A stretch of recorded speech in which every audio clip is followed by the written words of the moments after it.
let's go with the music, okay? And follow what I'm doing. Okay, everybody stand up and follow what I'm doing. It'll take only 3 minutes. Okay, let's start. Bro.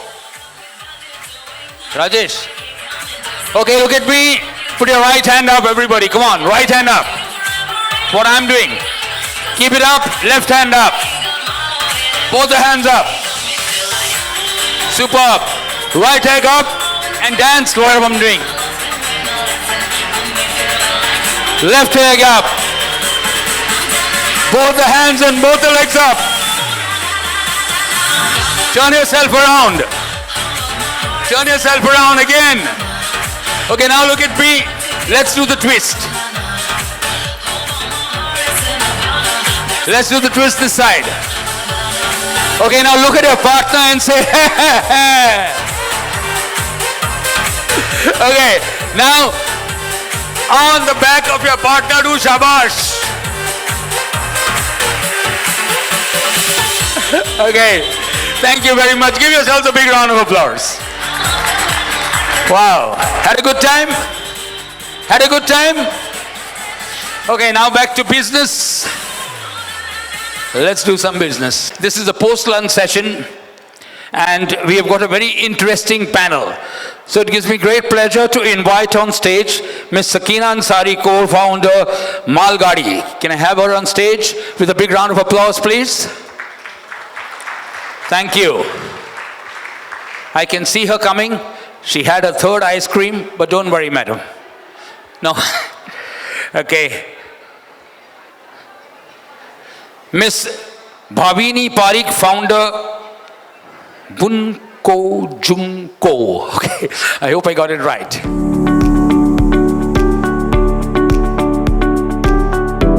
Hello everyone, good afternoon. And I think after our brownie and ice cream, we're all energized.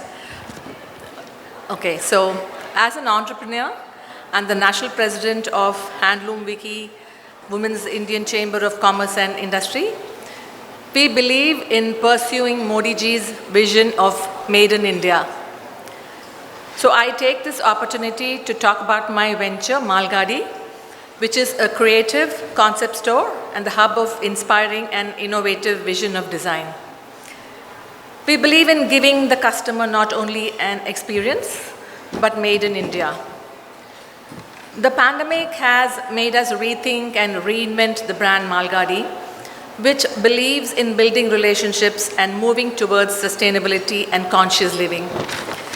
MaalGaadi project will focus on sustainability, Make in India, women startup, women empowerment, rural development, creating job opportunities, sustainable development goals, circular economy, technology innovation, etc.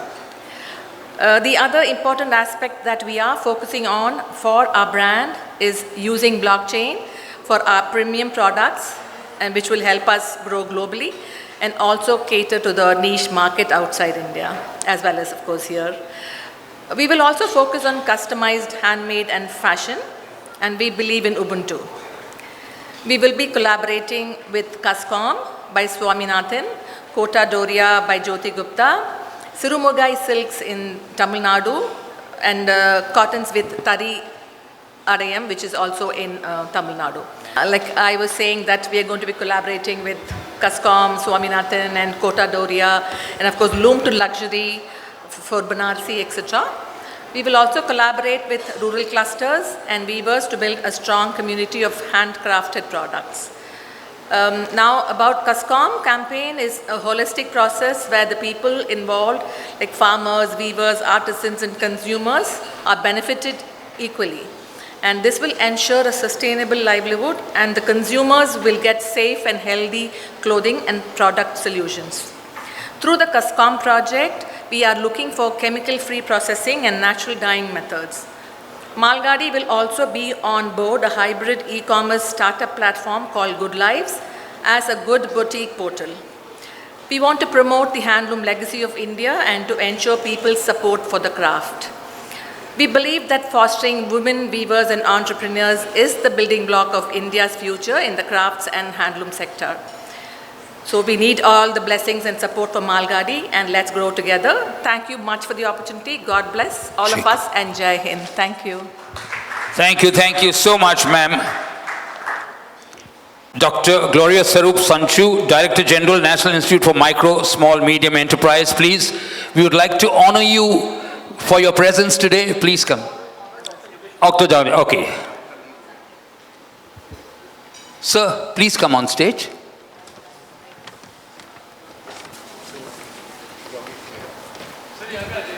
Dr. Yogesh Goyal. Sir, here, in the center.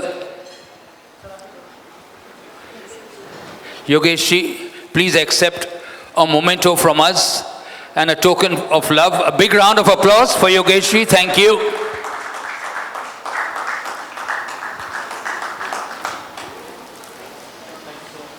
Thank you, sir. Miss Bhavini Parikh, founder, Bunko Junko.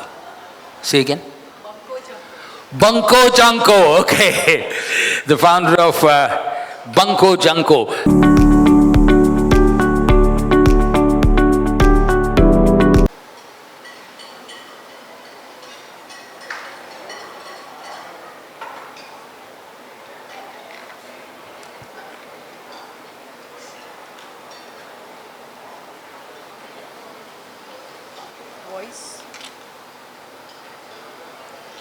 Text. Fashion is a state of mind, a spirit, an extension of oneself. Coco Chanel once said, "Fashion is not something that exists in dresses only. Fashion is in the sky, in the street. Fashion has to do with ideas, the way we live, what is happening." It can mean a lot of things to each individual. We ask people what fashion means to them, and there is such a variety of answers.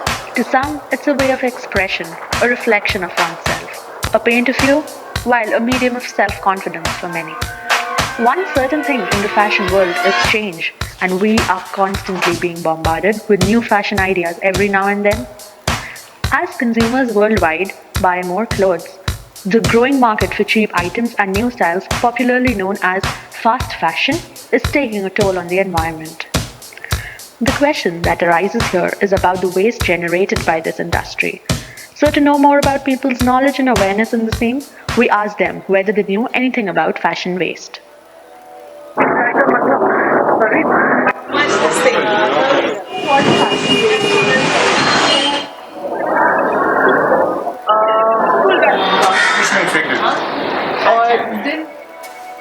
Imagine being unaware of the waste generated by something so valuable in our lives. But we don't blame anyone. Fashion waste is a very less known and talked about topic. Did you know fashion waste is as dangerous to the oceans as plastic waste? Hear this out. Every second that you're watching this documentary, 7.6 to 10 cubic meters of fabric is being dumped and burned, contributing to the 1.2 barn in greenhouse gas emissions the fashion industry releases each year. Shocking, isn't it? Well, do we have enough of your attention now? Then let us first understand what fashion waste exactly is. Second to oil, the clothing and textile industry is the largest polluter in the world. Fashion waste is of two types. One that is occurred at the time of production of the garment, while the other one that is post-production waste. Around 35% of the materials in the supply chain end up as waste, while 50% end up in landfills. Waste is at the heart of fashion, both the physical act of discarding materials and clothes and the ethos of junking items once out of fashion. All those things. Pre-consumer waste also consists of damaged textiles. Pre-consumer waste also consists of leftover fabrics which are not used. And the next is the post-consumer waste. Post-consumer waste, the fashion goods, clothes, accessories used by people. Polyester brand Bunko Junko, which produces garments all made out of fabric waste.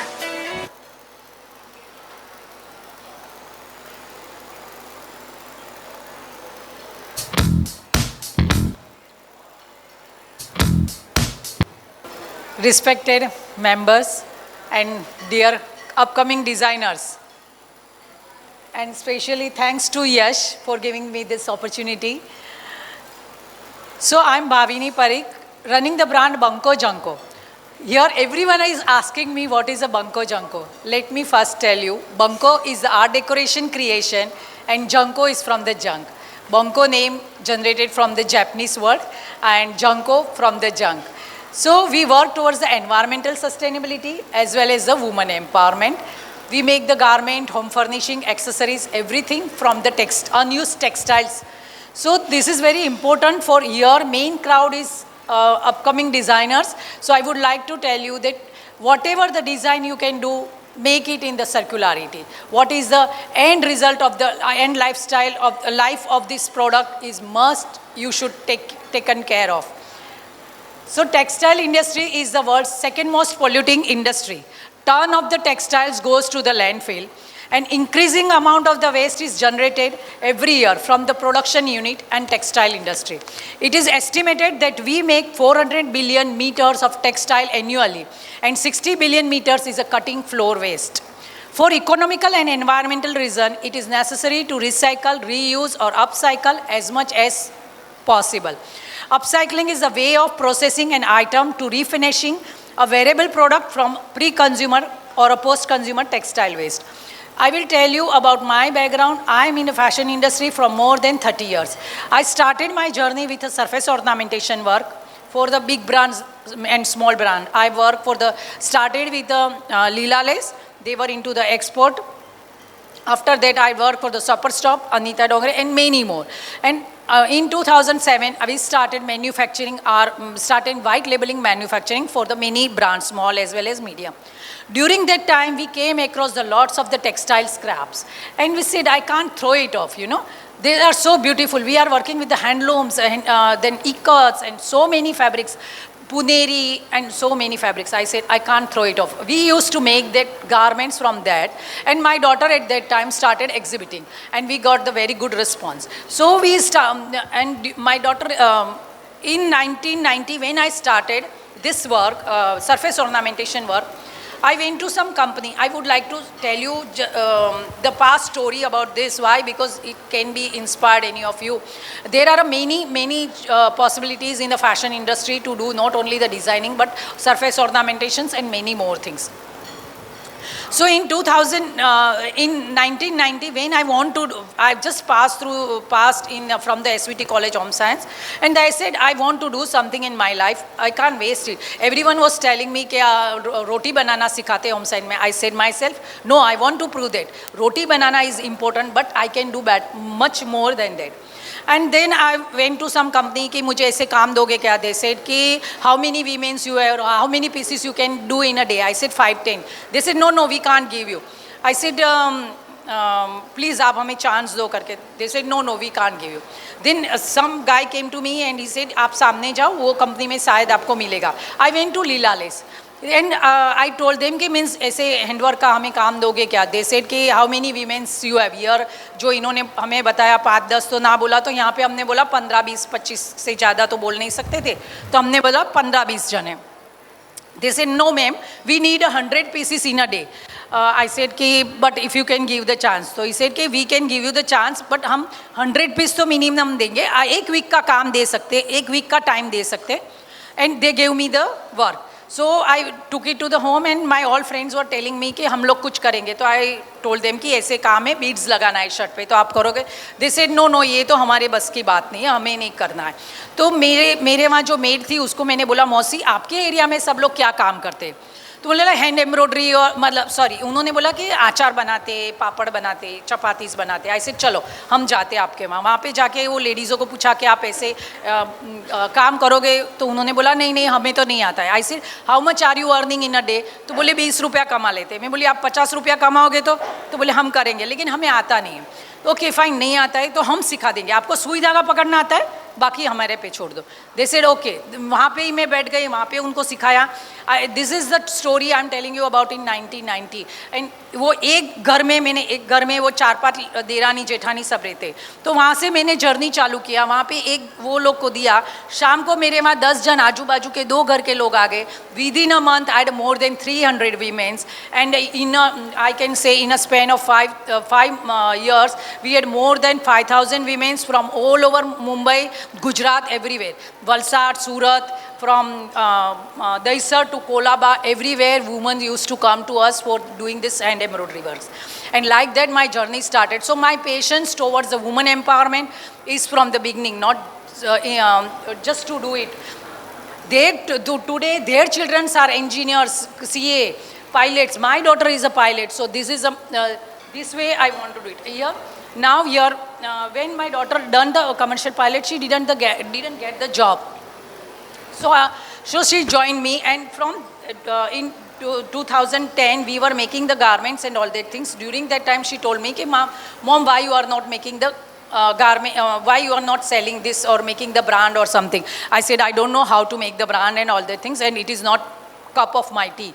But she can, no, so you can do it. So like that, B for Bhavini, J for Jill, and we came up with, we were brainstorming कि हमें कुछ नाम इसके ऊपर से चाहिए. And then she said कि Junko. I said Junko is good, but who is going to buy the name from the Junko? We want, I said no, we want from the B. And thus, while brainstorming, it came up with the Bunko, Junko. Bunko, when we search on a Google, we come to know about Bunko is art decoration creation, and Junko is from the junk. Thus the brand Bunko Junko came. In 2018, I applied for my startup idea, and I was selected in IIT, in some IIT college. And they asked us for the business plan. I don't know the business plan. I was doing it, this surface ornamentations and all that things for more than 25 years, but don't know anything about this all business plan or valuations or value propositions or nothing. And then after that, I was selected in V Foundations. That is, they have trained us in IIT Mumbai, and after that we growth on a very high level, and this is my journey. So here I would like to tell all the students here, there is many challenges, but do unique things. And in the upcycling, huge market. So try it out and look into it. So what the problem we are solving? The urgency to upcycle the textile waste. Textile waste is the world's second most polluting industry. 80 billion clothes are produced every year, and tons of the textiles goes to the landfill. Very few opportunity, empowerment and accessibility for underprivileged young and women to be entrepreneur. Consumers are not aware about negative impact of the fast fashion on environment, and availability of the affordable eco products is a big challenge. Solution, we come up with the solution that Bunko Junko, upcycling of the textile waste and its contributions to the socio-economical upliftment of the community. This is our glance of we train the women to make the products. We help them to generate the livelihood. We provide the products to them. We also train give the workshop in the many schools, colleges, and many more. According to the market survey, this is for all young upcoming entrepreneurs. This is a big market. Can you imagine? Upcycling is a big market. 1.31 million tons of the textile manufactured in 2017. 0.3275 million tons of the textile being scrapped. 17,500 billion rupees of textile industry in 2020.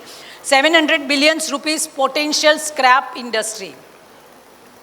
So in 2019, we have provided sustainability to more than 50 to 80 women, and during COVID, we were also not be able to work on all that things. And just now, we are training women in many areas, to the many rescue homes and many more.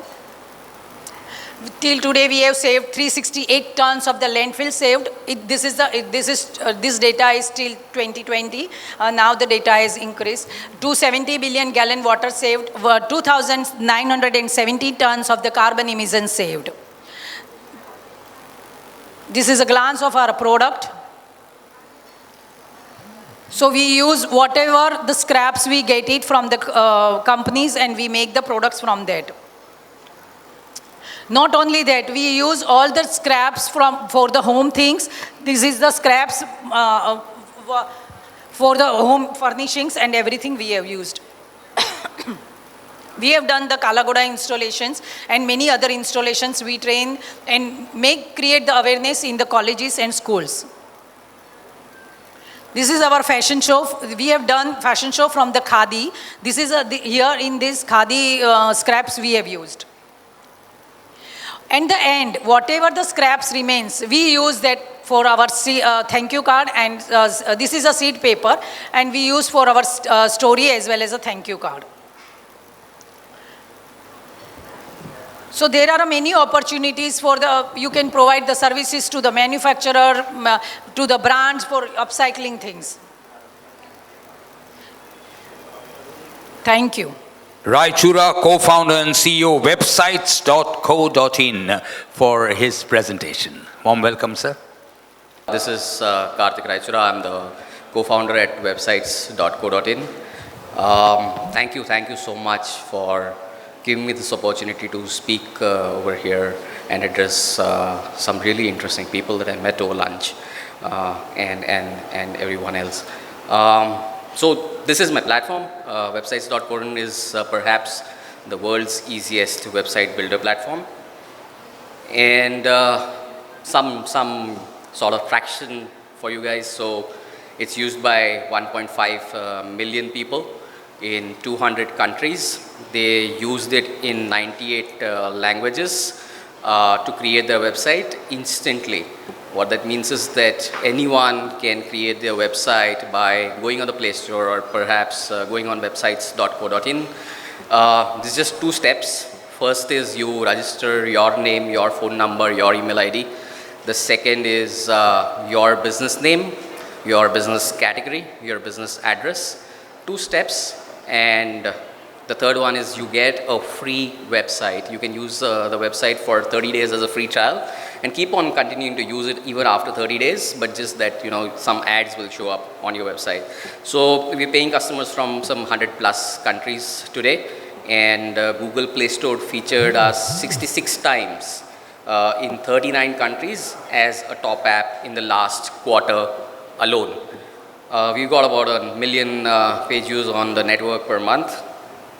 This is some social proof, right? So I think what happens is a lot of people have heard about Wix, Weebly, GoDaddy, Squarespace, and hardly any people have heard about websites.co. And that's why it's important to give some interesting stats so that at least it gets some attention, right? So we are in the top 10 website builders in the world. On the Play Store, you'll be able to see that there's 4.5 stars out of 5 stars. About 20,000 users on the Play Stores have given us this rating. We're supported by Facebook, FB Start. We got incubated at SPTBI, and we are a recognized startup by DIPP. We represent the state of Maharashtra as an innovative startup at IITF, which is the Asia's largest trade fair, and at Magnetic Maharashtra, which is under the vision of our Honorable Prime Minister Narendra Modi. We are also the finalists for the top, for the 10-minute million challenge at IIT Bombay. And just recently, about 50,000 startups applied for the program of Government of Maharashtra and called Cornell, which is called Maha 60 Accelerator. And out of those 50,000 applications, 60 were selected. We are in that 60. Also, I think a couple of days back, you would have seen some full-page ads on Economic Times, Times of India, Hindustan Times, a couple of other, where you would have seen Google promoting top 100 apps of India. We are also one of those top 100 apps cohort of Google App Scale Academy. So this is the opportunity, right? 95% of the businesses in the world are micro businesses.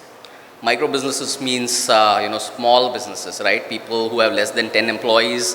The person who is the business owner himself does not maybe, have the bandwidth to go online, or does not know how to. He would have heard of things like GoDaddy. He would have heard of Wix, Weebly, Squarespace, WordPress, but he would not know how to do all of these things himself.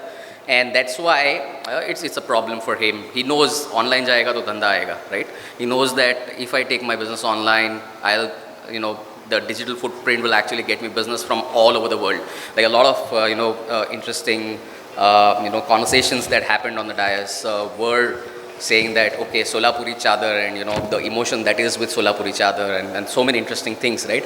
But where do we get it, right? And the only place that you will actually go looking for it is on Google. So if people are online, then they will be able to get a lot more customers. If they are not online, they're losing out on a lot of business. And, I gave a lot of interviews and I said that if you are not online, your business does not exist. it's going to be as bad as that, right? So what we created, I think, is something that gets the local or micro business owners on the digital bandwagon. And there's only 2% of them that have a digital presence. There's only 1.5 billion websites in the whole world, right? There's only 380 websites that get created every minute. I mean, that's just such a minuscule stat, right, for population or a world this large. And there's a lot of opportunity, right? And so that's what we do, right? So these are the type of micro businesses like yoga classes, teachers, spa, salon, pet shop, florists, doctor, architects, real estate brokers, accountants. So many people who are in the textile business over here. So many people who possibly are, helping a lot of small business owners, right? All of those are micro businesses. And this is the solution, right? So this, this is the screen of our app. You can just, log in through Google Play Store, Facebook, LinkedIn, whatever. This is how our app looks. And this is about me. So I started my first startup when I was 19 years old, way back in 2004. And, Management Paradise was in the top 10 educational portals of India. And we empowered millions of users globally. I was a TEDx speaker, star young entrepreneur, award winner, top 50 innovative thinkers of the world, top 100 marketing technology innovators. And recently I got the Karamveer Chakra award by UN in association with iCongo and Rex Foundation. My co-founder is here. His name is Dhawal Mehta. He has been a technology thought leader in the past, for the past 12 years. And he exited his last health SaaS startup and then joined websites.co as the CTO. We're doing some phenomenal job. He's our chief mentor, right? So our mentor is Sauvik Banerjee, who actually architected Reliance Jio and is second line to Tata Digital CEO right now. And so this is how we make money, right? We make money by, so there's a 30 days free trial. We advertise on LinkedIn, Facebook, Instagram, a lot of places. People see our ad, they download our app. There's a 30 days trial that they take, and after that, if they choose to upgrade, we make money.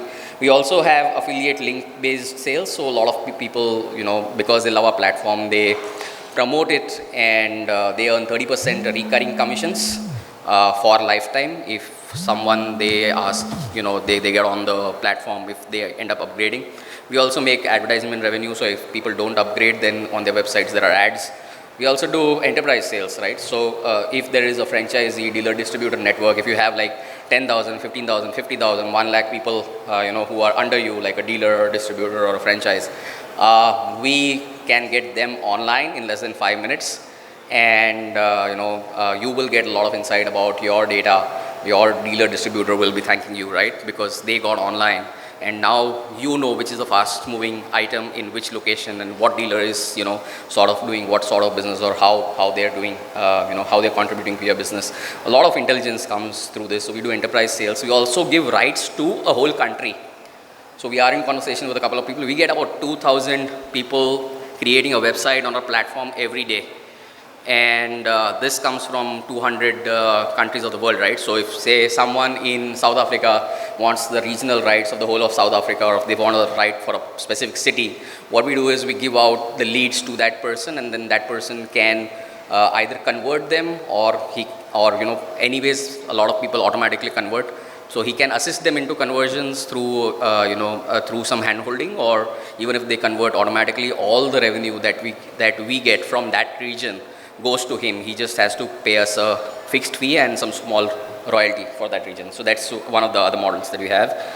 So yeah, let's get you online. So if there's a volunteer, if we have time, I could possibly show you how we can get, where we can create a website in 5 minutes for any one of you guys.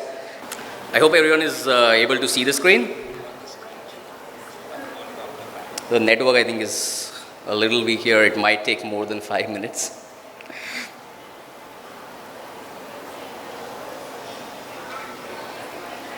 Okay, awesome. All right. So we click on free sign up.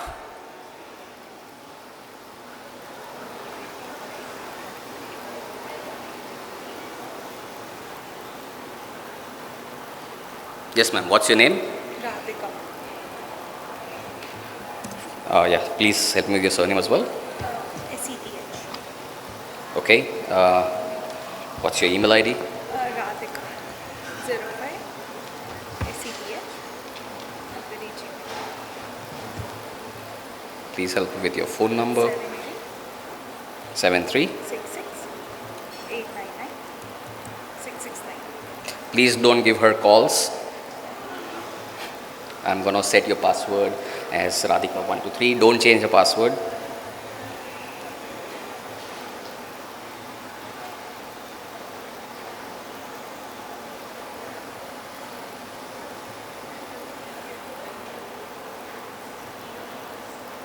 Okay, bridges.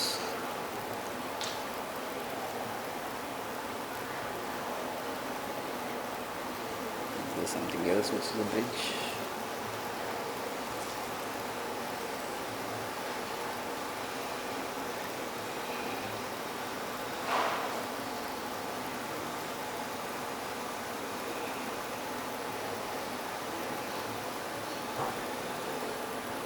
You should have got a OTP on your email.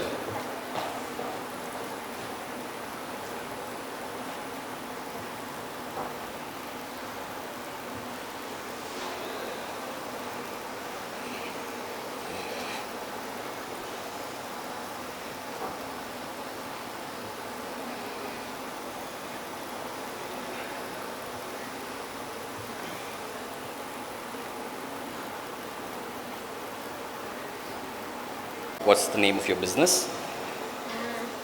The Token of Love chocolates. Awesome. If you want chocolates, Radhika is the person to go.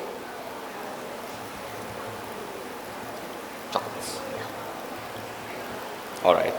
We'll do this as what? Bakery? Yeah. FNB Bakery.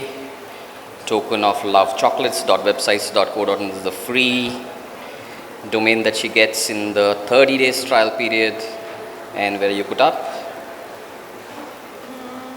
Address? Address Navi Mumbai. Navi Mumbai. Okay, she will type the address later on. Please help me with the postal code. 410210. Okay, create website. I am not Elon Musk, don't disappoint me.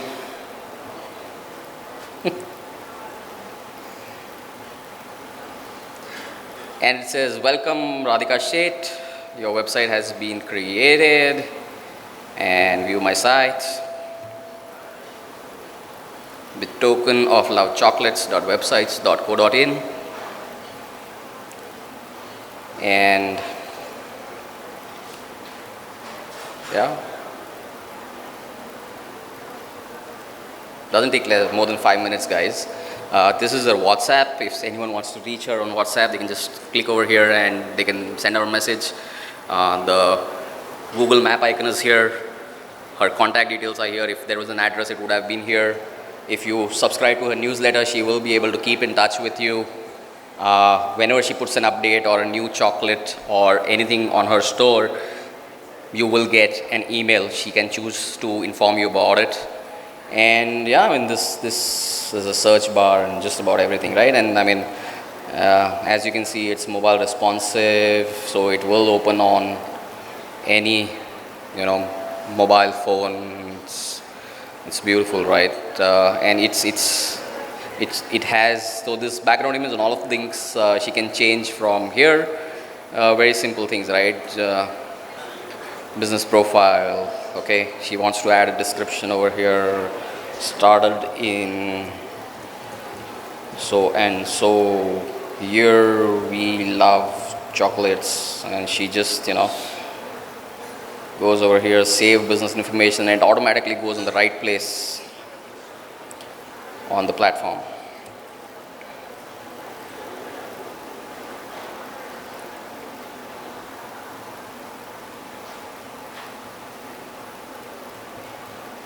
So, you don't need drag and drop and all of those things. Also, e-commerce is pre-built in.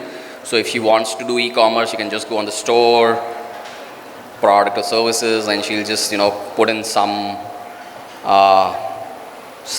sort of, photos and description, and she uploads it, and she will be able to sell her chocolates globally. PayPal payment gateway comes pre-integrated on the platform.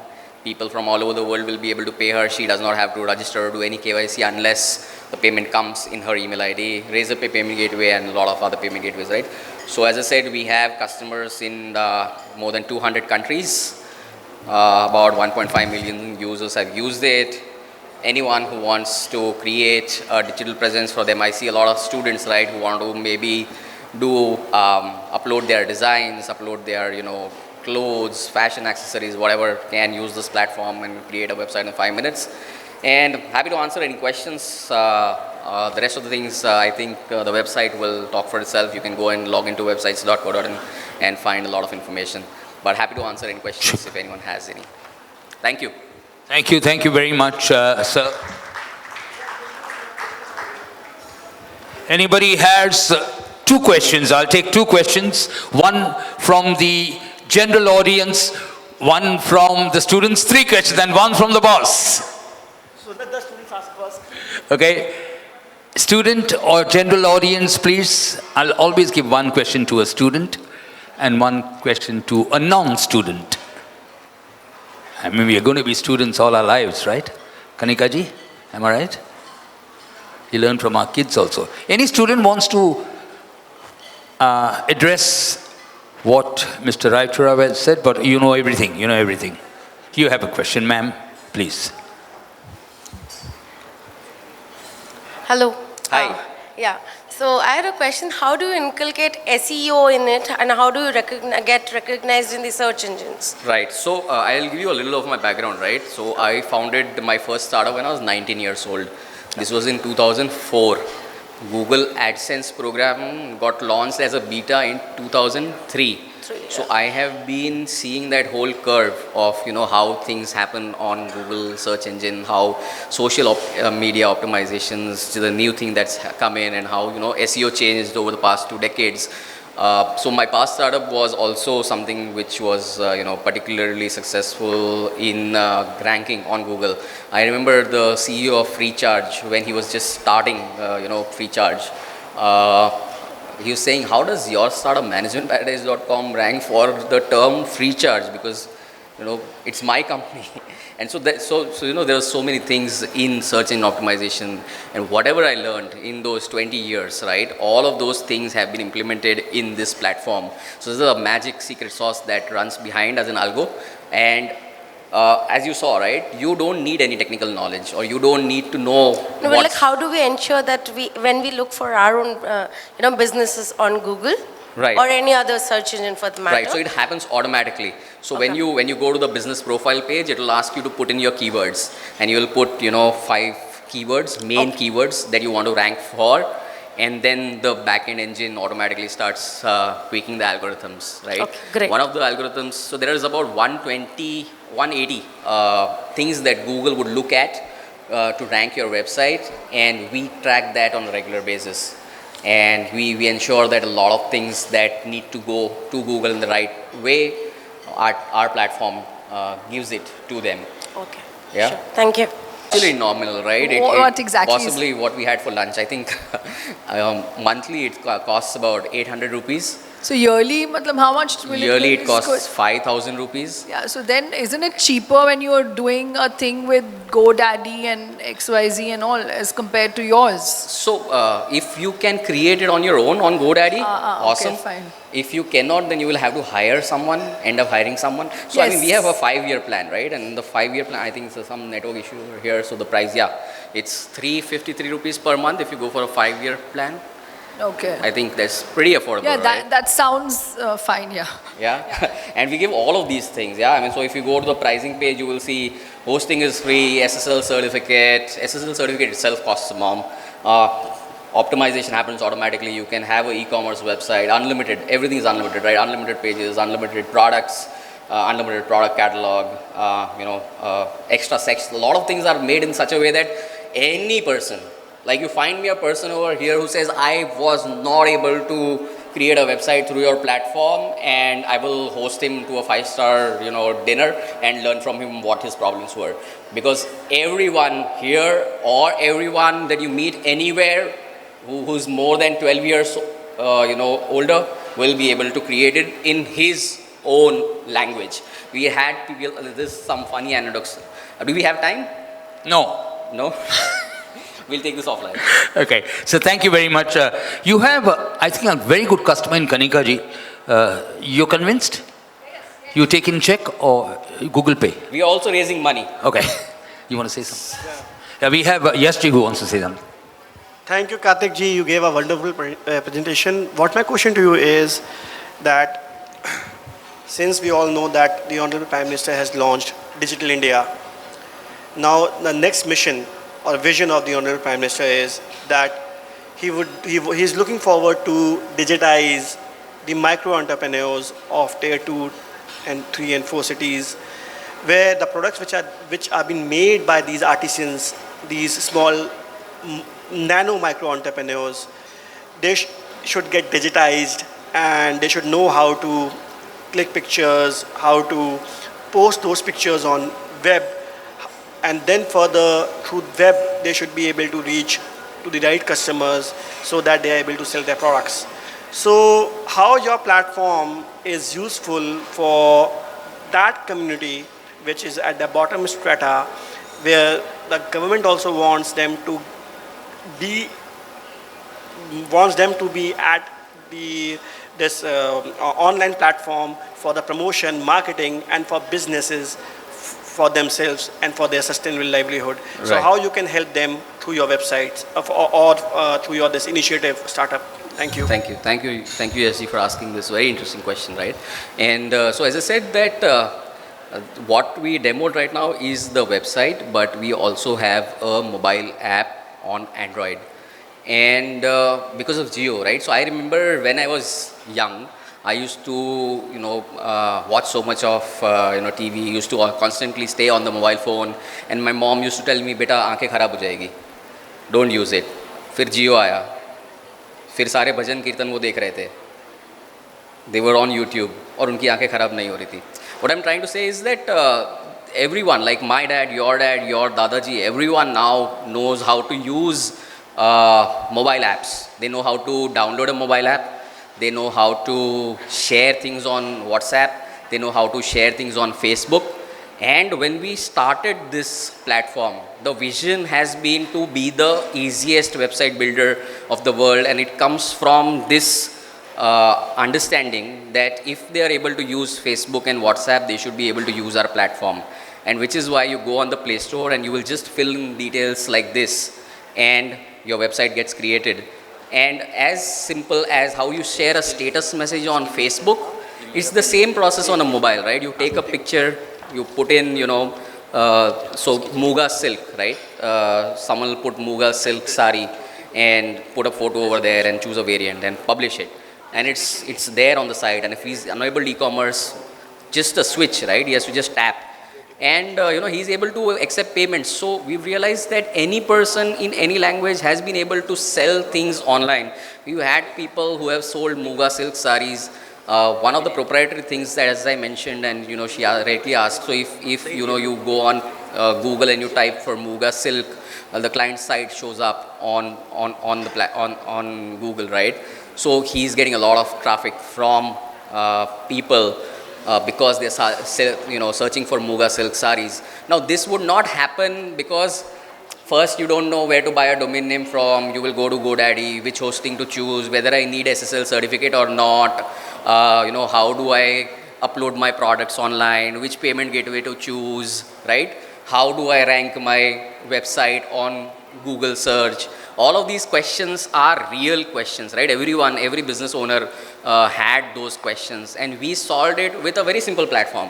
You don't need to think about all of those questions at all, right? No questions like these will come to your mind because everything is already there on the platform. I think that is perhaps why we were one of those few startups that were present at Pragati Maidan at IITF, right? There was pavilion of just about every state of India, and someone was selling saris, someone was selling some food items, and we made sure that in our early days we met every person who was there in the pavilion, and we sort of asked them to try out our app, and then we thought, okay, he's not able to understand this word needs to change, this graphic needs to change, this image needs to change, he should be able to understand this. I think we did a lot of those sort of things, and because of that, it's been so easy for, just about every person who's a micro entrepreneur also to use our platform and go online. Yes, Ji, does that answer your question? Thank you. Thank you, sir. Thank you very, very much. Ladies and gentlemen, a big round of applause to Mr. Raichura and websites.co.in. Okay, great. I'd like to introduce our MC for today. He is Romy for today, and we share a very good bonding. I know him past 2.5 years. On 10th and 11th of October 2019, we did for the first time in the history of World Trade Center Mumbai a fashion show with the World Trade Center Mumbai at the same premises, but the stage was towards that side, and we had several countries participating, and we had brought the designers, and we did the amalgamation of their designs on our fabrics, and it was a wonderful show. That was hosted by Rumiji in 2019, and since then we are good friends. He's an elder, he's more like a brother. And when he got to know that we are organizing this event at World Trade Center Mumbai as our co-organizer, so he himself has come forward and said that, yes, I would like to help you. And although I requested NIFT for the same, the director and the chairman NIFT, to help me to find out the good MC for this event. And we had very less time, and he has come forward to support this event, and I'm really grateful on behalf of the organizers and co-organizers that you have come forward and you have supported us, and you have been wonderful. You are energizing everybody after every 5 to 10 minutes, and it's been good, and I'm really grateful and I'm honored. I would also like you to also just tell people about yourself, and so that they get to know more about you, because he has anchored with as an MC with the top Bollywood actors, Hollywood actors. He's a brand in himself. So please, Romiji, you tell more about yourself, because I may not be knowing that much about you. Yeah, thank you. Thank you, Yashi. Ladies and gentlemen, my dear students, I think, to get this together, not only this, even the last one, October 10th and 11th, Mr. Yash Arya from MaalGaadi, the founder and the CEO, did an excellent job. I think he deserves a bigger round of applause first. Okay, so if you really want to know about me, I won't waste your time. Go to Google, to the browser, and type ROMI, that's my first name, and FURTADO, Furtado, Romy Furtado. You'll get 2 pages of me. Okay, but otherwise, I'm an event manager and a wedding planner, a conference manager for the last 50 years. I was born on the 15th of November, 1952. I am 70 now, and I never dyed my hair. Okay, so that is me, all right? By the grace of God, I can walk, my knees don't hurt, and I can see, and I can talk well. So great, so we move on. Thank you, Yashji. You've been very kind. I look like not more than 40, and my wife doesn't like it because all her girlfriends are in love with me. And I'm serious. Well, moving on, panel discussion. Customer-oriented designs and product development. We have a very interesting panel, and it gives me great pleasure to welcome Dr. Masina, Professor, University of Zimbabwe Textile Department, to be one of our moderators. Ladies and gentlemen, my dear students, a big round of applause to Dr. Masina. Come on. I would also like to invite Ms. Kanika, Bawa, Director Design and CEO Interior Design, to be part of this esteemed panel. Kanika ji, a warm welcome to you. Yeah, you can. August panel to share her views. A warm welcome to you, ma'am. Students, at least you all clap. Thank you. And finally, to join this August gathering, welcome, ma'am. Kindly take your seat. I would like to invite Ms. Jyoti Gupta, President, Maharashtra Chapter of WICCI, please. Yeah, thank you. Very interesting panel, and I'm sure We are going to enjoy it. We'll wait for Miss Jyoti Gupta. I visited your stall in the morning, very beautiful, just like your sari. Thank you. Okay. Moderator, take it away. Both of you are moderators. Thank you.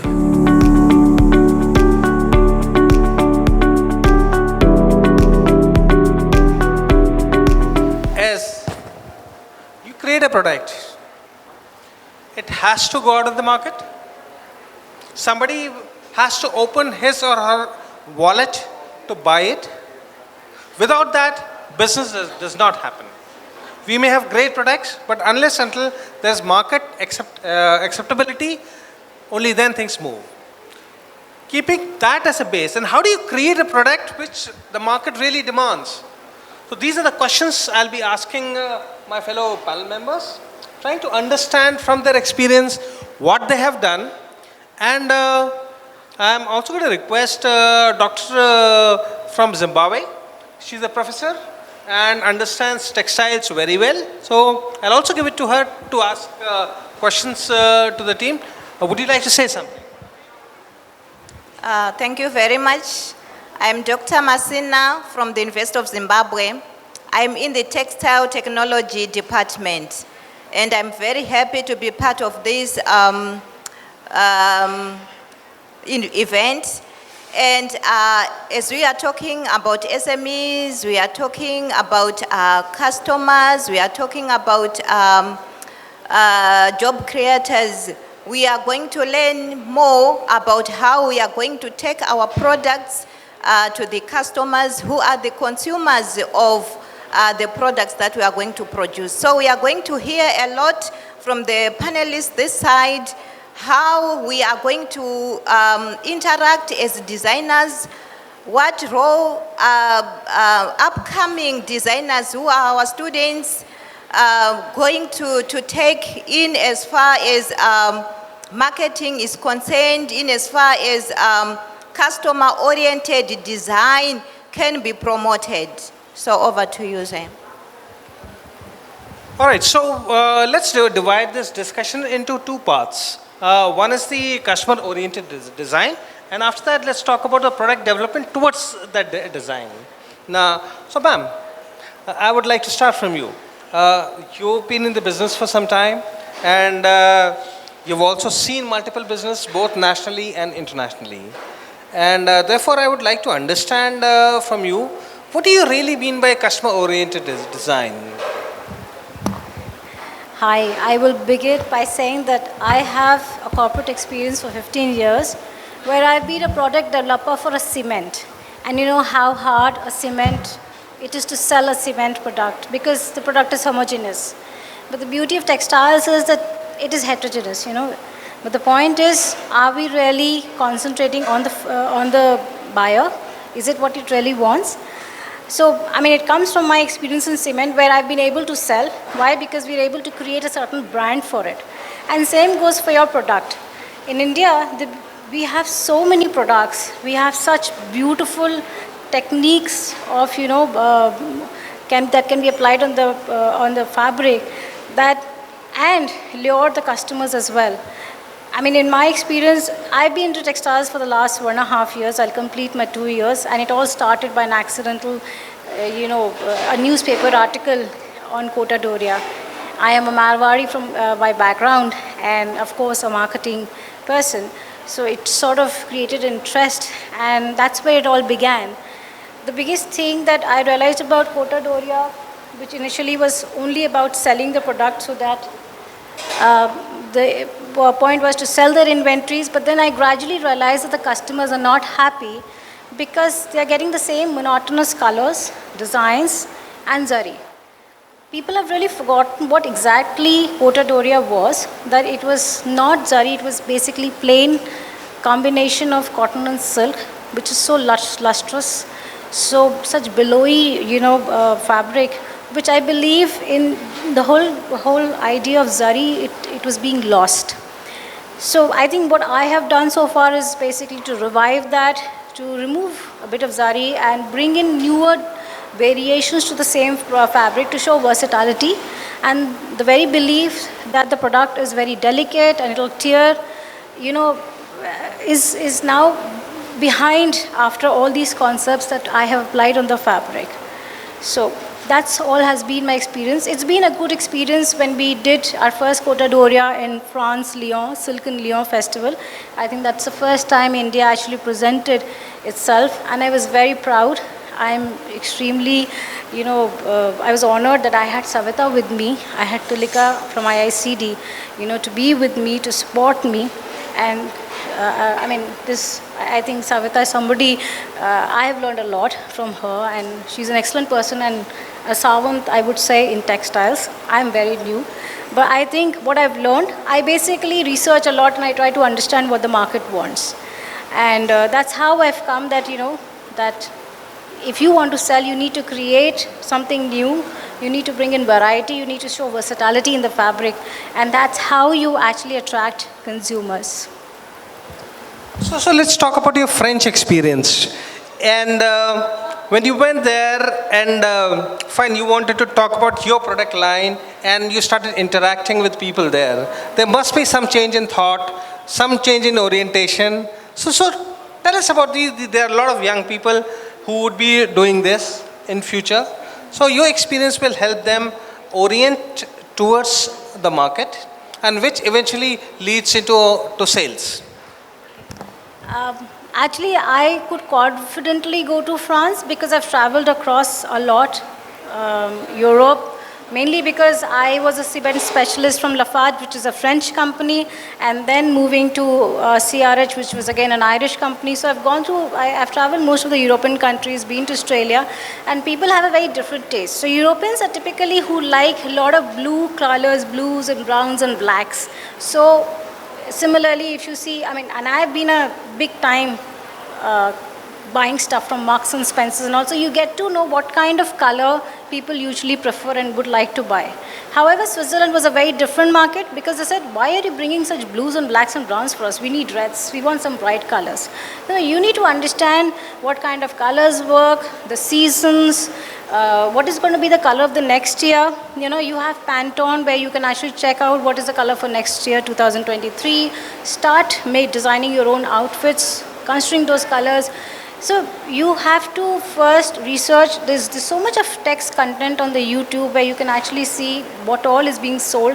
Marks and Spencer's is an excellent, or maybe, Marks and Spencer's, H&M are great examples where you can see what kind of color combinations they're taking out every year, every season. And that's how you should keep following. If you keep following last 5 years, you'll understand the kind of colors people actually wear there. However, in France, I just knew one thing, bonjour, je parle anglais, je ne parle français. That's how I managed all my sales in France. That's all I knew. Very interesting. So I'm going to come later to you and ask you about how artificial intelligence systems can replace this generation of customer demand, but that's something for the later. Not going to have a customer at one end and the designer remains at the other end, but these should engage. There should be an interaction so that the designer gets to understand the demands of the customer so that they design according to the customer's needs. Like what have just been said, that there's need to understand different aspects around the design, the colors that the designers would want, the events that they would want to use the designs for. So there is really need for this research that has been mentioned. There is really need to come closer to the customer and get to know and produce data-driven designs. So we would not want a situation that in Africa we are known of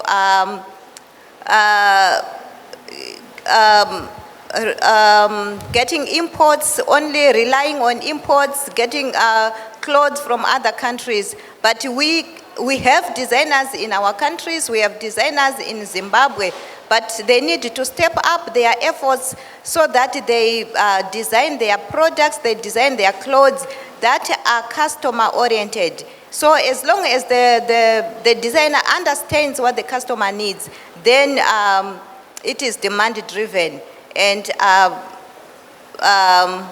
the designer will actually be able to realize a lot of profits. The designer will be able to survive and compete in an environment, even locally and abroad, especially when you are looking at Africa, we can have designers that can also compete abroad.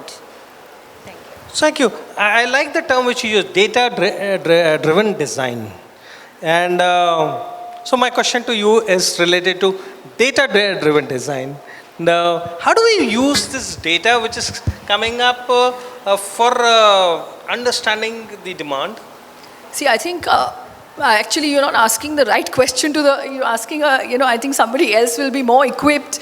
But let me give a take on this. Post-pandemic, the whole home, let me talk about basically home textiles, because I think you will have a whole lot of section of people and designers talking of apparel, but not too much is spoken about the home textiles and home fashions.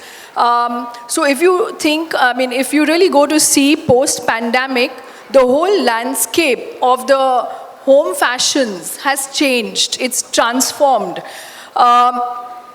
I would like to really say that, personally, I would like to use the term which is the consumer is now looking for a home detox movement, which is, it's just my personal coinage.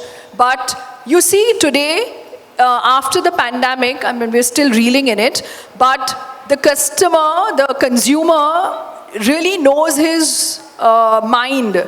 In the last 2 years, they have done so much of research, and truly today it's customer-centric. As designers and retailers or, people, exporters, we need to understand the customer. And so hence the emphasis on customer-centric, client-centric. You see today, you have living examples. You see fashion, a lot of fashion designers are all entering into the home fashion, home textile segment. Why? Why? Because there's big opportunity here, right?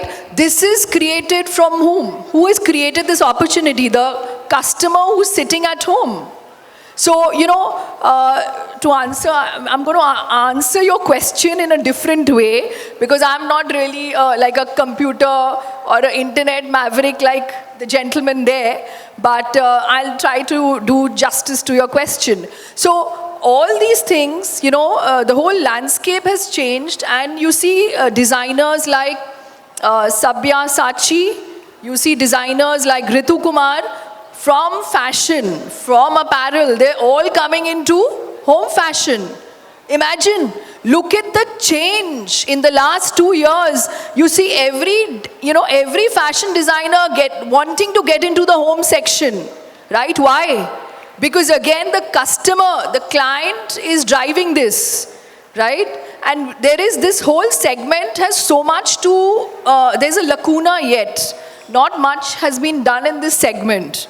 A lot can be, achieved in terms of what the customer wants in home fashions.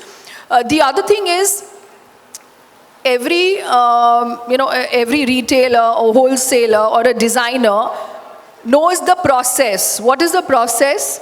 Process is to design for the customer, right? So design, create, and waste.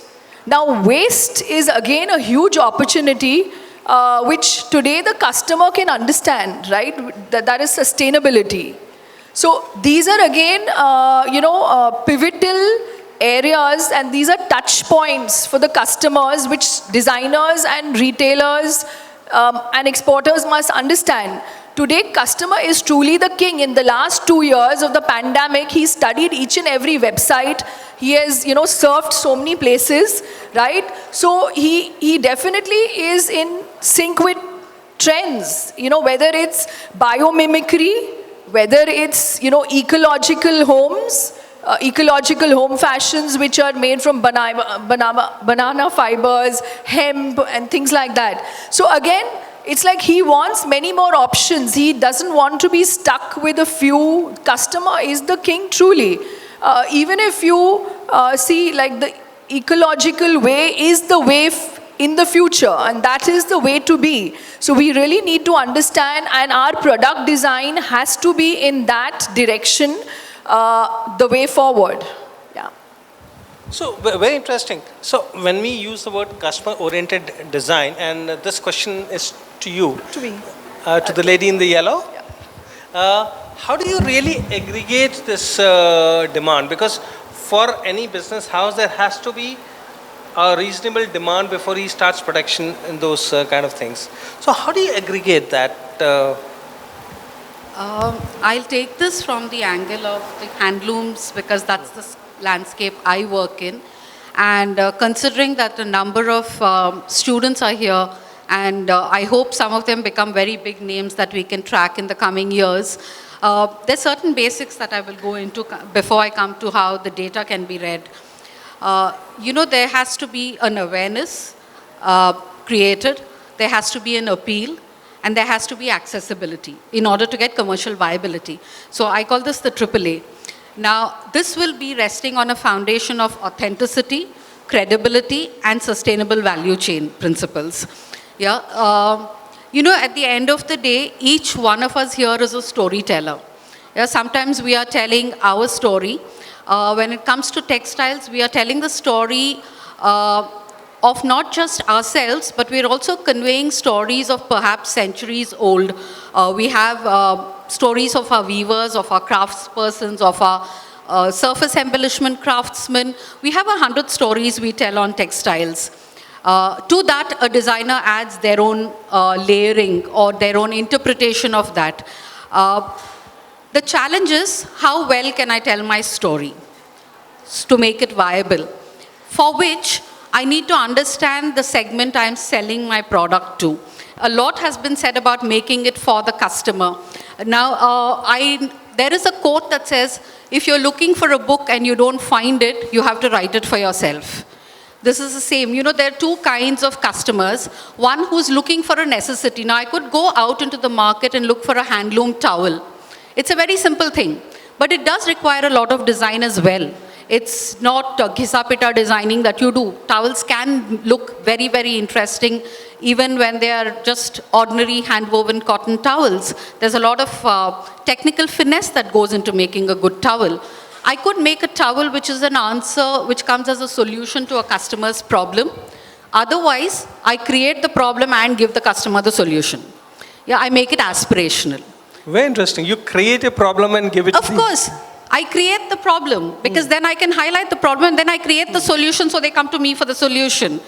That's a win-win situation for a designer, right? I don't need a Sabyasachi lehenga, but now he made it. It's a problem for me. And because it's a problem for me, I'll have to buy it from Sabyasachi, right? And then he goes and diversifies into home fashion, like she says. And yes, that's a huge, huge segment, handlooms, especially handlooms, and I'm coming from that perspective, does not have to be about the clothes we wear.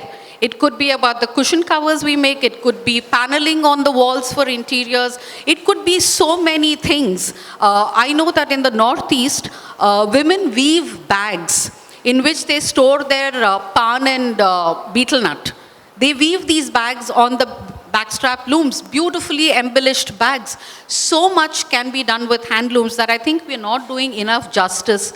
Like I said, once you have a product, all of what I'm saying requires you to have your ear on the ground.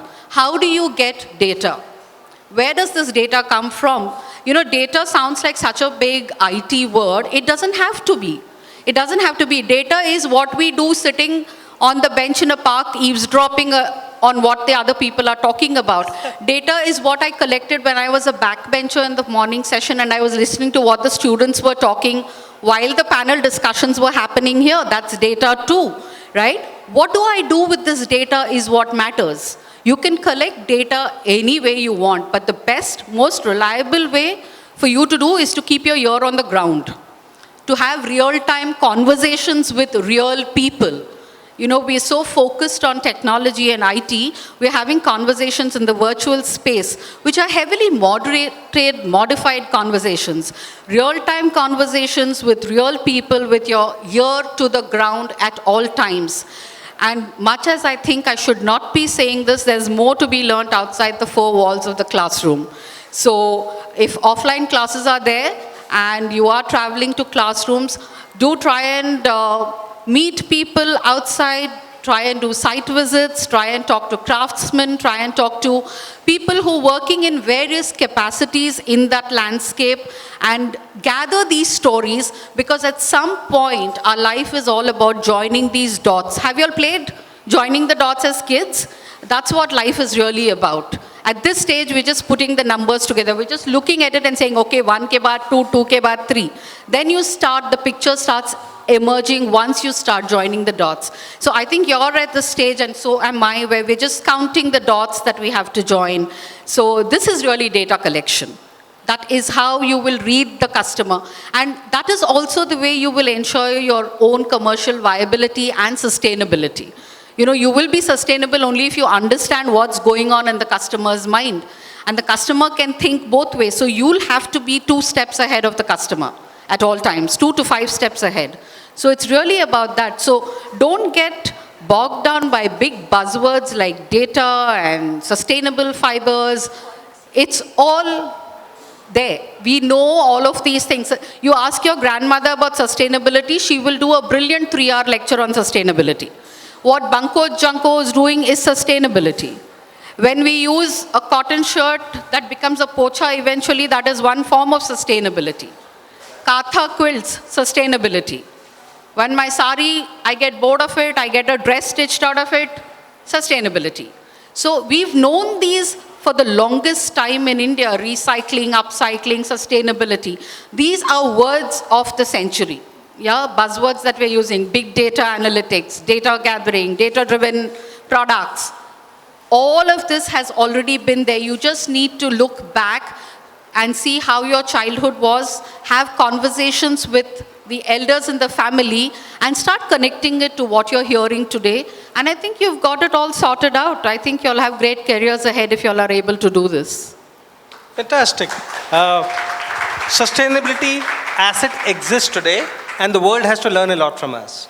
So keeping that in mind, how do you think, and this is back to you, ma'am, how do we take this idea of sustainability as it exists and link it? Take it to the world. The world already knows about it. We're just coining the words everywhere. But the point is, how do we use our own stuff instead of buying anything new?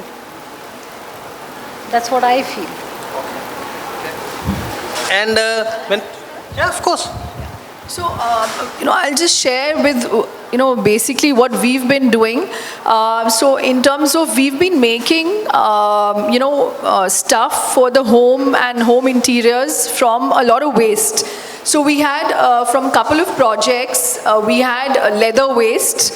So we utilized that for leather, leather paneling for the walls. We made a lot of cushion covers from leather waste. We made floor coverings from leather waste. Then yet for another company, they had, you see a lot of denim, surplus waste left after they, do the cutting, pattern drafting. There's a lot of stuff left. So one of the companies came to us and we made chairs from denim waste. We also made these denim art panels with a lot of this zipper embellishments. And that turned out to be quite a transformatory wall surface. So that was again very interesting. So we've used a lot of leather, we've used denim, we've also a small initiative that we're doing, a CSR initiative with another company where we are using the petani waste. Now petani is so expensive and I was like surprised to, I couldn't fathom the pricing of a petani, crafts object or whatever, a sari or a panel for that matter. So there was so much of petani waste, and we again did a lot of transformations, again all for a hotel.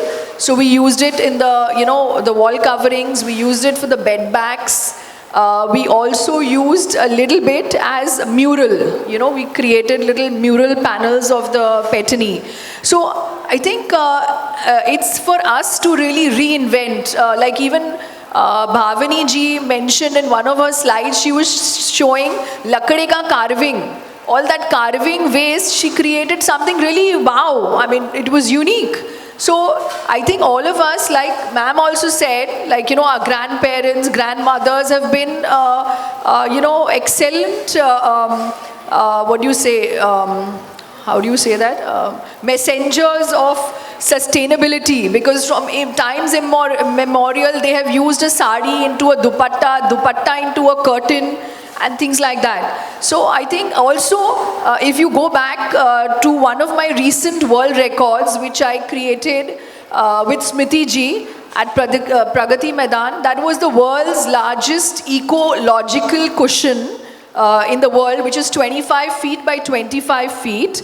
And it has all the waste yarn as the filler. And it has stories of Indian embroideries and Indian textiles on one side. So it's called, it's there in the Limca and Guinness Book of World Records. And this was my third record. Before that, I've got the record for the largest art Kolhapuri chappals, which was inaugurated by PM at the Make in India show in 2016. So the point is, you don't have to be I feel textiles is an amalgamation of interiors, architecture, fashion, textiles. There shouldn't be a dividing line. It's all overlapping. So it really encompasses the sensitivity and sensibility of all these fields. And finally, it's upon us to realize this and to transform. And what better use than make use of waste? And again, the pandemic has taught us everything. Sab log ghar pe baithe, we were doing so much, no? Just as that Asian Paints, that ad says, har ghar kuch kehta hai. Same way, when you do some kind of sustainability at your level, it again reflects about your principles. And it goes to reinforce so much more, you know, and make the world a better place to be in by utilizing the waste. Yeah. Could I just add to, you know, I just wanted to add this thing. When we talk of sustainability and a whole lot of, like I said, we are storytellers. What I'd like each one of you to do, I mean, maybe on your way back home, is to just jot down 3 things. What's your favorite memory of food? What's your favorite food memory? Not what's your favorite food memory. What's your favorite story of your grandmother or your mother? And third, what's your favorite place? Which is the place that your heart feels most comfortable at? Look for answers here, and you'll find that sustainability is not a standalone value or principle. It's part of the cultural ecosystem that we live in. So when you go out on field visits and you're looking, say, at a weaving cluster, yes, you are going to learn the warp, the weft, the design, the history of the textile and all of that. But what you will also look at is, how do the weavers live? Who are the people who are helping the weaver? Who are the warp winders? What is his wife doing? What are his kids doing? How does the village come together to build this ecosystem? Because the deeper you go into this, you'll realize that it's a very complex, interconnected ecosystem. So when you design a product, it needs to appeal to the cultural ecosystem your customer comes from. More often than not. When a product fails, it usually fails because you're not able to create a lasting impact and connect with the customer. So part of your data, part of your research has to include, how does my product fit into the customer's cultural ecosystem? And how long-lasting is it going to be? Is it going to be part of a cultural fad the customer is going through, or is it going to be part of the indigenous native cultural ecosystem the customer belongs to? So I think this plays a huge role in product design, product development, and product marketing as well. So we're talking about value proposition for a particular segment, and unless until that value proposition is not connected to the segment, absolutely, we just don't move forward. Absolutely. You wanted to share something. I feel sustainability is something which should not be restricted to just this section of students, which is textiles. I think it should become a class room subject where every child should be taught sustainability from the very beginning. And I think once, if that starts seeping in, I think we'll see something really new, something different coming up going forward. Ma'am, how do you look at sustainability from your country's perspective and larger Africa? Thank you very much. This is working. Okay, thank you very much. I'm looking at sustainability in terms of restyling. Say the garment that is being used by the mother, the mother no longer needs it, that can be restyled into another garment that can be used by a child. So we call that restyling. Or we can take a garment, say it's like in our country we use shirt blouses, straight skates. So on a straight skate, say there's a style feature that I really need to add to that skate that I used to wear. I can add, for example, a pocket to that. So that's restyling, and that garment is now sustainable. I can continue to use it. Say I no longer wanted the garment anymore, but because I've added another style feature, that's restyling, and that garment becomes sustainable. We can also talk of renovations, whereby the garment, maybe the seams are worn out, the pocket is worn out, the collar is worn out. We can assess the extent of the damage on the garment, and if it is necessary, then we can redo the process that has been damaged, and then that garment can be worn again. We can continue to wear that garment. So in that manner, it becomes sustainable. So over and above making the existing garments continue to be used, we can look at these garments that we can take again and then destroy and come up with new garments, new products altogether. I mean, we can redo them and then rework them into new products. We can come up with a variety of products, and our country is known of very good products that can be sold, which are made from these garments that have been used and that have been remade into other products like the doormats, the placemats, the gloves. So we can make all those from through recycling the products, and that way the products, we can now talk of sustainability. And in design, in product design, we need to understand the customer before the product is made, during the use of the product, and even after the use of the product. So before the product, we are saying, like we have been saying here already, that we need to know what the customer wants, right?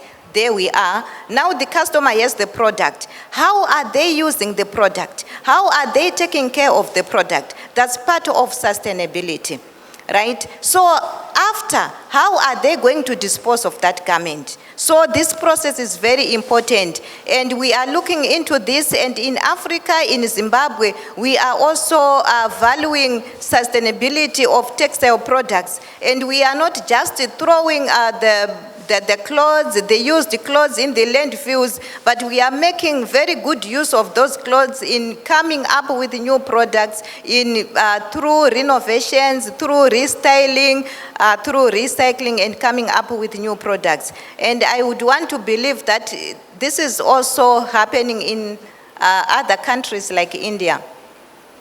Thank you. From sustainability, let's go back. We went slightly tangential, so I want to come back to the customer-oriented design. And I really wanted to understand, ma'am, from you, is this, that we have our products, we make beautiful crafts, and finally these crafts have to find a buyer.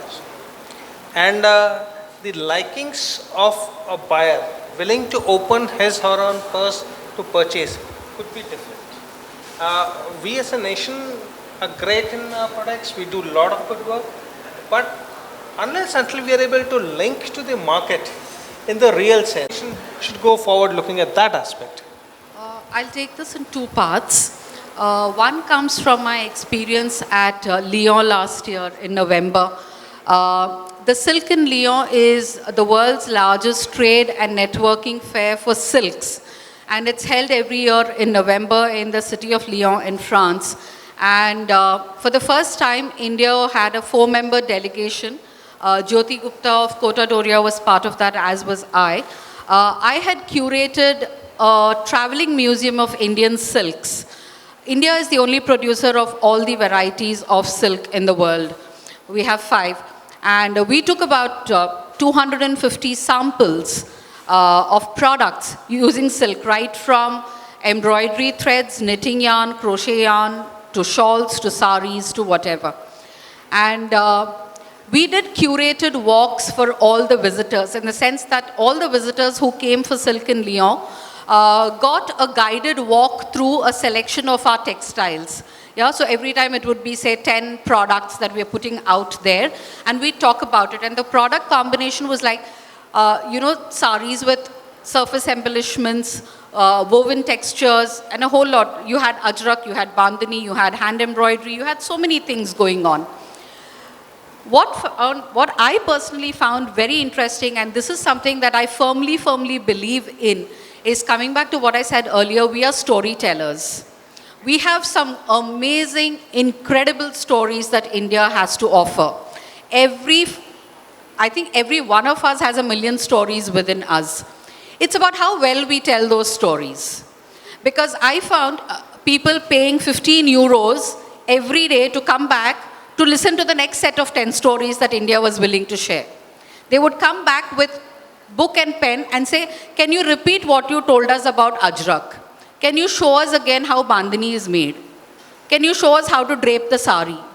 Can you show us how to wrap a 2.5 meter dupatta as a sarong? There are stories of craftsmen, there are stories of every textile motif has a story.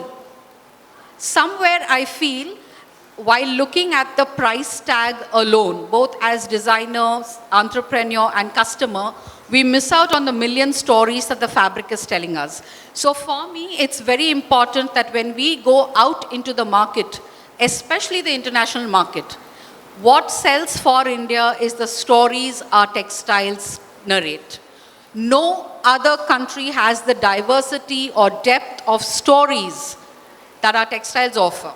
No other country, and I'm saying this with a lot of conviction and pride, because I stood there with so many, maybe hundreds of international participants there, and no one told the stories the way India was. We were the only pavilion that stayed 2.5 hours after closing time because we had so many people visiting. And also, again, it's a matter of pride. The Indian delegation got a standing ovation by the French government for its contribution to Silk in Lyon. This came entirely because our textiles told the stories. We need to be very, very good storytellers. And 2, we need to value our products better. The one thing that I repeatedly told to me was that, how are you pricing your products so low? Why are your products so cheap? Because, just to give an example, there was an airy silk throw that we had that was priced at 3,000 rupees. And this came straight to us from the weaver. Yeah, it came from the producer location. And they were shocked because they said, we're willing to pay 40,000 for this. How are you selling it for 3? And I wanted to tell them, in India, I would be standing here listening to other customer bargain and say, but why is this so expensive? Itna kyun hai? Na tera na mera. 2,500. We undervalue our products. And the question is very embarrassing because they ask, how do you expect us to value your products if you do not value it yourself? And we do not value it because we do not, I think, somewhere have enough conviction and belief in our products. We are selling the story of the poor weaver so much We've forgotten that he has a right to be proud of his skills and craft. We're boasting of a 5,000-year-old heritage, but वो कहने की बात है. सच में reality में आ जाओ तो 5,000 साल पुराना वो टकली अगर मिलता है तो हम 150 रुपए भी नहीं देंगे उसके लिए. बोलने के लिए अच्छा लगता है ये सब. What is the reality? Are we valuing our set of skills and craftsmen enough? You know, there is room for everyone under this sun. So there is a room for 100 rupee towel. There is a room for a 10 lakh rupee Sabyasachi or a 1 crore Sabyasachi as well. The point is, how well are we valuing what we make? Is it because we do not understand or believe in it ourselves? Don't we believe our stories enough? I think these are the two things. One, be a very, very good storyteller, and that will happen only if you have understood right from the grassroots. If your ear was to the ground, you've heard the stories, there is authenticity and honesty in your work, you will be a good storyteller because you don't have to spin lies. जो सच है वो सच है और वो आ ही जाता है जुबान पे और बहुत अच्छे तरीके से आ जाएगा. Your story will be told by the textile or the product you produce. So you don't have to worry as long as you're authentic. Repeated authenticity will give you credibility. With credibility comes commercial viability. Commercial viability, commercial profitability will come because you know that मैंने इतनी मेहनत की है, this product is worth this much. And don't back off. When you discount your product, when you put down the value, ठीक है 25% discount में बेच देते हैं. It's a sign of desperation. 50% clearance sale, flat 50% off on all my products. क्यों? So people will wait for that 50% sale you're offering and buy, then they won't buy the rest of the year. That's not a sustainable business practice either. Which is why in the beginning I said authenticity, credibility, and sustainable value chain principles are what is going to put India on the road to that $1 trillion economy. These three, especially for the landscape you all are working in, going to work in, I think this is incredibly important that we value the stories, we value the product in monetary terms in as accurate and as beneficial a manner because you are going to earn, you are going to feed a value chain as well. They need to grow along with you, only then will you grow better. So I think these two things, if you ask me. Mesmerized hearing you. Fantastic. Fantastic. Would you like to add something to this? I'd like to say, am I audible? Yes. No, no. Can I borrow yours? One important vital point.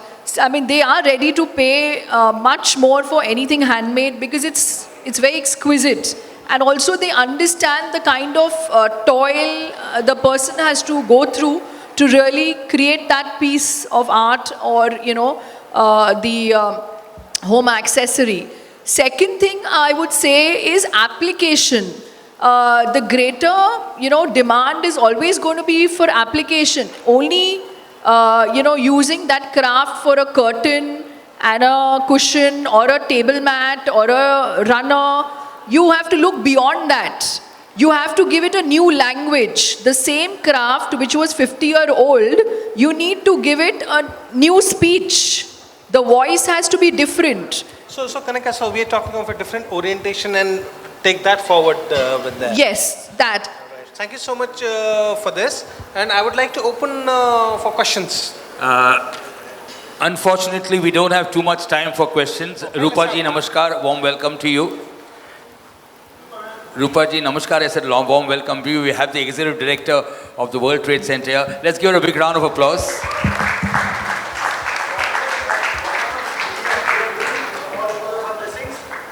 So whatever is happening today is because of her blessings and her support. Thank you, Rupaji. Thank you very much. Okay, so what Yashji is saying, nothing today would have happened and tomorrow without you. Thank you. Okay, now I have time for only one question, a quick question and a quick answer. Okay. One quick question. Okay, Dr. Reddy.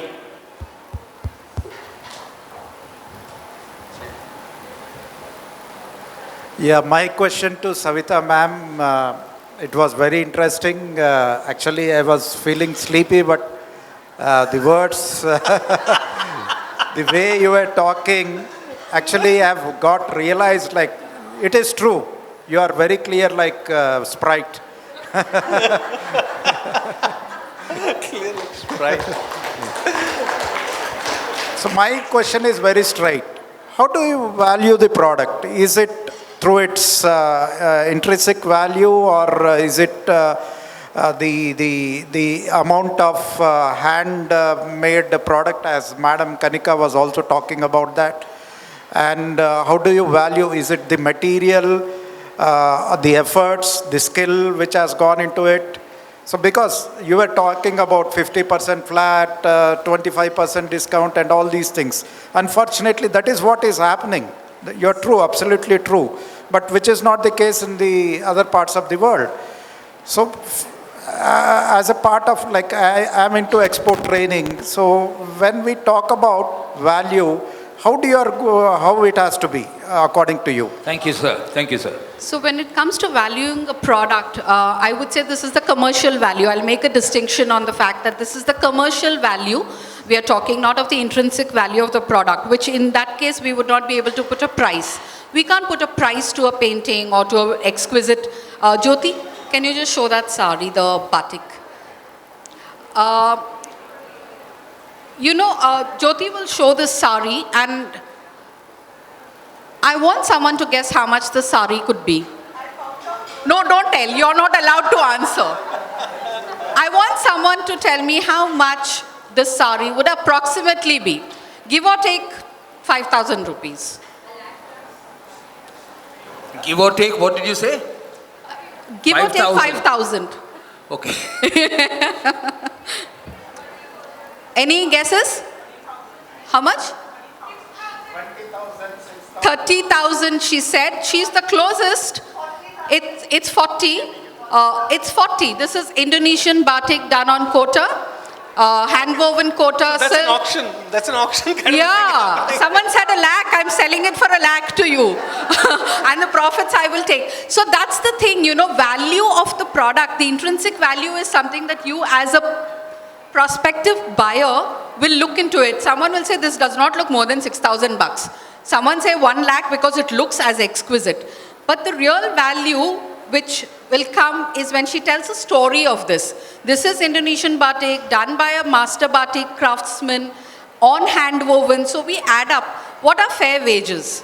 So I'll go the other way around. If I have a kurta at Fab India that is normally priced at 2,000 rupees, yeah? And they're having a clearance sale, which I'm sure all of you know about, 50% off, so that kurta is going to come to me for 1,000 rupees. As a customer, if I am truly, truly conscious, I'm going to do back working. वो 1,000 रुपए जो discount मिल रहा है, वो किसके जेब से जा रहा है? किसके जेब से जा रहा है? Is Fab India bearing the cost? Fab India मतलब कोई भी ब्रांड ले लो आप, Shopper Stop, West Side, जो भी है. Is it coming from their profit? No? Fab India or anyone is saying, no, we'll take 1,000 rupees cut on our profit, but we will give it for less. Are they saying that? No. So there is a value chain there behind that is paying the price. There is a value chain behind that's paying the price. So back work, if we are working on, say, even 40% profit margin, do your rough back of the envelope calculations and look at what the weaver is left with. Does that look fair? If you were the weaver, does that look fair? I think that gives you the answer. That gives you the answer. In Europe, in Lyon, we went to the Weaver Service Center and they weave this thing called Genoa lace, Genoa velvet. It sells at a whopping 23,000 euros per meter. That's the base price. They will not give you discount. 1,000 euro kam karo, 50 kam karo. Nahi hota hai. 23,000 to 40,000 euros per meter is what you pay because they value the pair of hands that's working on it. So it's up to us as a community to keep creating awareness about why handmade products are priced the way they are, and it is fair to ask for that price. Because just like how you and I have dreams and want to grow further, the handmade craftsmen working in our villages, working in our tier 2 cities also have dreams. Unless they grow, we cannot grow. Handlooms is the second largest employer in the country. So the best way to keep that employment generation going, the best way to cut migration to urban areas, the best way to cut losses of heritage and skills is to pay them more than fair wages. Not pay them 20 rupees a meter for weaving 1 meter of fabric for us. No, I think it's worth much more than that. So there is an intrinsic value, there is a commercial value which will be based on whatever the Minimum Wage Act talks about, and reasonable profit margins. Thank you, ma'am. Thank you very much. Yeah. May I invite... We pay for a Patan Patola, don't we? Patan Patola starts at 2.5 lakhs. It takes 3 years waiting period. So why not? Why not? Yeah, thank you, Savitha ji. Yeah, okay. You want to answer the question? Okay. You want to say something, ma'am? Take the mic, take the mic.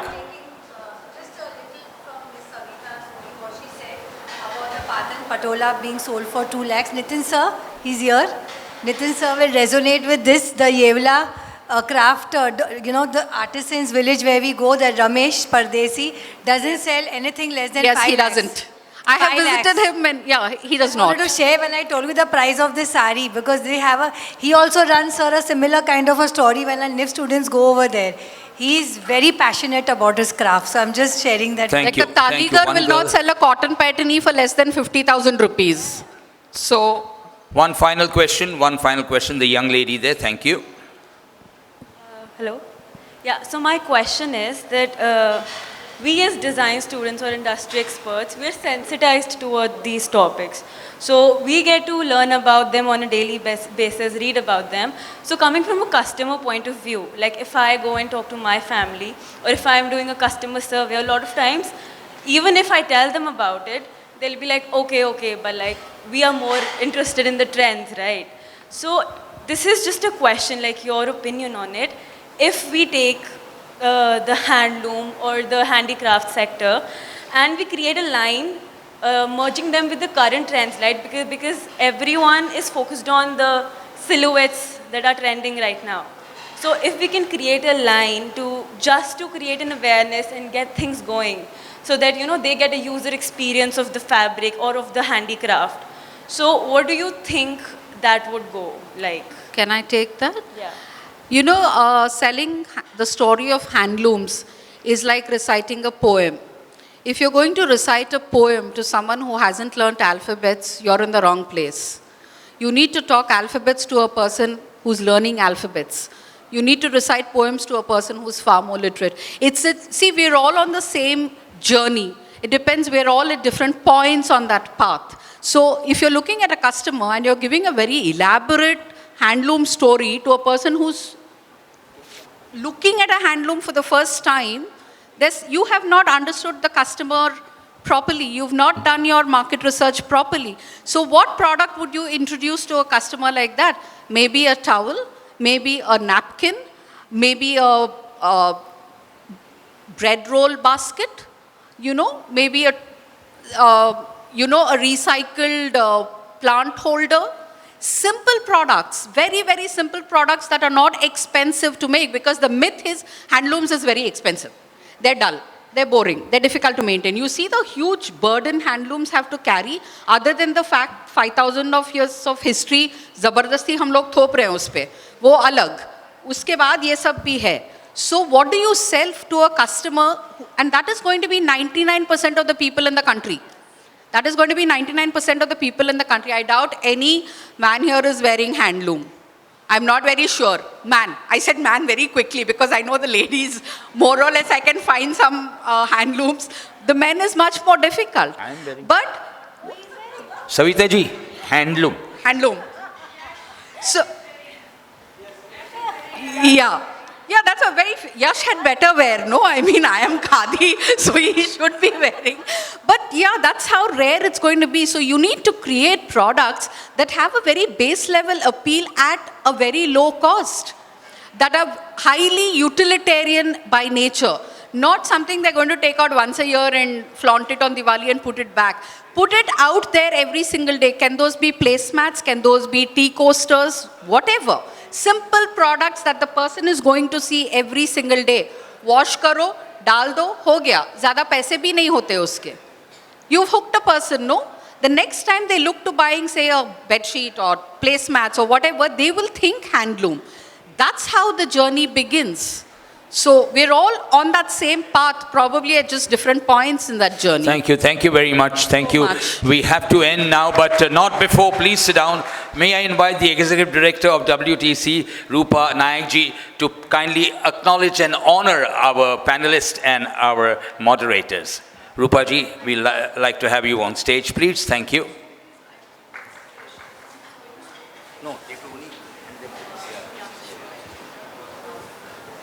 But I'd like to inform you all that there is an organization in the United Kingdom which looks after dying arts. And they come to India and they buy almost a whole lot of crafts and arts which are not really sold in the normal market because they realize the value of handmade products. So it's up to us, as Savitha said, all of you have been talking about how important handloom is, and it's up to all of you to make sure that this heritage is carried on in the future generations, because the weaver's child is not going to continue his weaving. I don't know whether you saw the Paithani saris that were showcased today. So Sonali's grandfather was one of the first weavers of Paithani saris. But he says, she told me that her grandfather could never afford to buy to make a Paithani for his wife.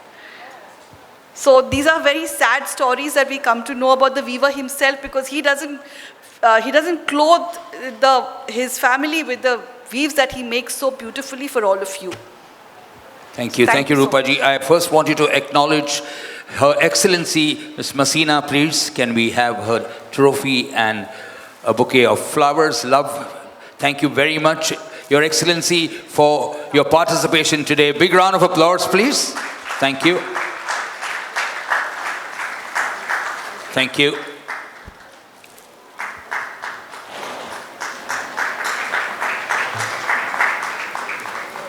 Thank you. Please sit down. I would like you to now acknowledge please sit down and take a group photograph. Ms. Jyoti Gupta, President, Maharashtra Chapter, WICCI, please. Rajasthan chapter. Rajasthan Chapter. I beg your pardon, I stand corrected. Thank you. Big round of applause. We'd like to acknowledge Kanika, Bawa, Director, Design and CEO, Interior Design, for your presence here today. Thank you, ma'am.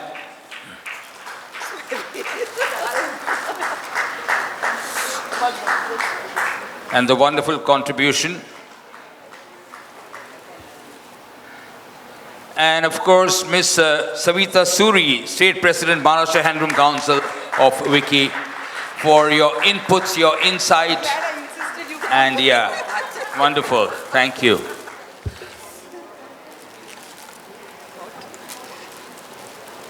Big round of applause. Very dynamic. Rupaji, I want you to kindly join them for a group picture, please. Please join them. Please stand up. Oriented designs and product development. Please join your hands to give them a big round of applause, ladies and gentlemen. Thank you.